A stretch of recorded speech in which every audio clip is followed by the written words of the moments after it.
no such thing as perfect parents, but it's becoming too common for children to be hurt, abused, and neglected because of deadbeat parents. You see, this is not a gender issue. Even Psalm says, when my father and my mother forsake me, then the Lord will take me up. Seems like this deadbeat parent thing was even a problem back then too. So to all the children that have been forsaken or abandoned, physically, emotionally, financially, I dedicate this scripture to you. To the children whose parents like the idea and benefits of being a parent, just not the responsibility. To those who knew how to lay down and have children, but wouldn't stand up and support them. To the children that barely had food and clothes, but had parents that seemed to always have alcohol and drugs.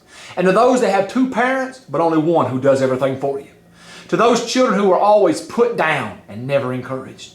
To those that were raised by someone else because your parents were too selfish and busy living life for themselves. And to the children who went looking for love in the wrong people, trying to fill a void that a parent left in their heart. To the children whose parents tried to cause you to hate the other parent or kept you from them. To the children that had to be taken from your parents because they loved their addiction more than you. And to those that spent a lifetime chasing a parent that didn't even want to be caught. To the children whose parents lost you while they were out searching for themselves. And to those that have been abused emotionally, physically, or sexually because a parent kept you in unsafe and unstable places.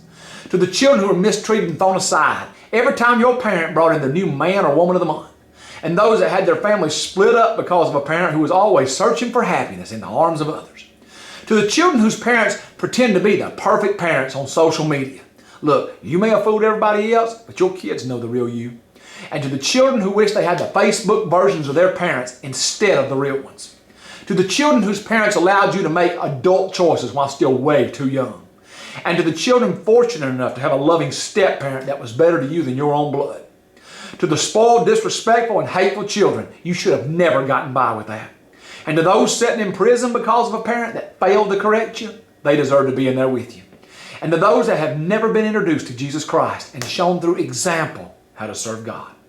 To the children who are full of hate, it's time to forgive and heal. To the parents that are now a testimony of God's saving grace and are being the parent God intended, never let anybody shame you for your past again. To the children with great parents, no, not perfect ones, but good loving parents that did the best they could, you need to love them and appreciate them while you still can.